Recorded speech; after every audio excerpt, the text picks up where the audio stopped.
digitalisation touche non seulement l'économie, mais toute la société. On le voit aujourd'hui à travers les réseaux sociaux, le poids des réseaux sociaux, le regroupement de personnes dans des communautés, etc. Donc ça, ce sont des phénomènes qui sont là. Il y a aussi la globalisation, il ne faut pas l'oublier, parce qu'elle est là, la globalisation. Et la globalisation, ce n'est pas uniquement, je dirais, des flux internationaux. C'est également, je dirais, une manière de façonner, de standardiser les modèles de production et de consommation. Donc tout ça fait qu'aujourd'hui, l'agriculteur, comme tous les autres secteurs, doit absolument utiliser la technologie. Sachant qu'il y a d'autres défis pour l'agriculteur qui sont spécifiques à l'agriculture, et notamment le défi démographique. D'ici 2050, la population mondiale sera de 10 milliards de personnes. La population africaine va doubler.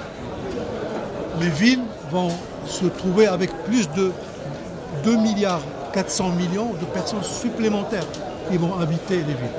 Donc ça pose des défis de pouvoir alimenter tout ce monde-là, d'une part, tout en faisant, je dirais, face à la pénurie des terres arables sous la pression de l'urbanisation, aux problématiques climatiques, les ressources qui sont raréfiées, notamment l'eau et autres.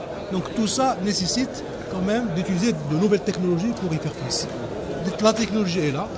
Il faut savoir aussi qu'aujourd'hui au niveau mondial, les technologies de l'agriculture sont en train de démarrer.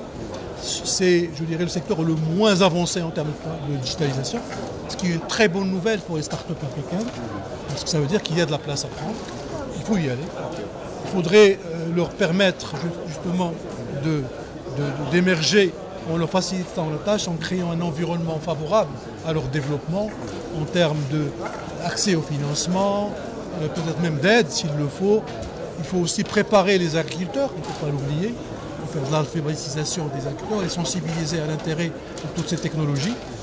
Il faut inventer des modèles d'affaires qui permettent aux petits agriculteurs d'accéder à ces technologies et ne pas les laisser uniquement au niveau des grandes exploitations agricoles, sachant qu'aujourd'hui, au niveau mondial, 80% des exploitations agricoles sont petites. Donc, ce n'est pas propre uniquement en Afrique, c'est général. Donc, on est obligé de penser également à ces petits agriculteurs, d'abord pour leur permettre d'optimiser leur production, tout en respectant l'environnement, leur permettre de vendre dans les meilleures conditions leur production, donc avec des plateformes de vente, des plateformes qui, aujourd'hui, par exemple, avec la technologie blockchain, peuvent éliminer les intermédiaires. Il peut y avoir des relations P2P entre le producteur et le consommateur directement, ce qui permet justement de se passer de ces intermédiaires qui viennent rogner, je dirais, les revenus des agriculteurs et qui viennent aussi en même temps aggraver la charge que supporte le consommateur pour accéder à ces produits. Donc tout ça, ça fait qu'il y a énormément d'utilisation, il faut s'y mettre, tout le monde doit s'y mettre, les gouvernements, le secteur privé, la société civile, il ne faut pas l'oublier, tout le monde doit travailler et contribuer au démarrage de cette nouvelle, je dirais, ce nouveau secteur technologique qui est les technologies de l'agriculture, ou l'agtech, ou l'agritech, il y a la foodtech, il y a un certain nombre de termes qui sont en train d'émerger. Et donc il faut absolument s'y positionner sans tarder. Bon, le Maroc, c'est vrai qu'il a démarré, mais comme je l'ai dit tout à l'heure, il y a encore beaucoup à faire. Donc, même si on a de l'avance par rapport à d'autres pays africains, on n'a pas pris beaucoup d'avance.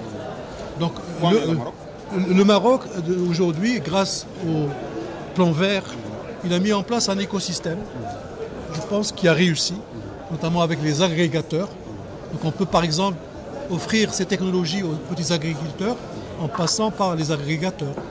Nous avons aussi des coopératives qui sont très fortes au Maroc. Il faudrait peut-être aussi passer par les coopératives pour permettre aux agriculteurs membres de ces coopératives d'accéder à la technologie, etc. Donc je pense que le Maroc a suffisamment d'atouts, c'est vrai, pour pouvoir réussir dans ce projet dans les meilleures conditions. Et pour les autres pays africains, quel conseil? Je ne connais pas malheureusement, mais je pense qu'il n'y a pas beaucoup de différence. À mon avis, il n'y a pas beaucoup de différence. Aujourd'hui, je dis dans le monde entier, on est en train de démarrer. Donc je pense qu'on doit être plus ou moins au même niveau. Donc c'est pratiquement les mêmes règles, la même logique qui doit être conduite pour pouvoir justement bénéficier des atouts et des avantages de l'agriculture, de la technologie agricole, de la technologie d'agriculture.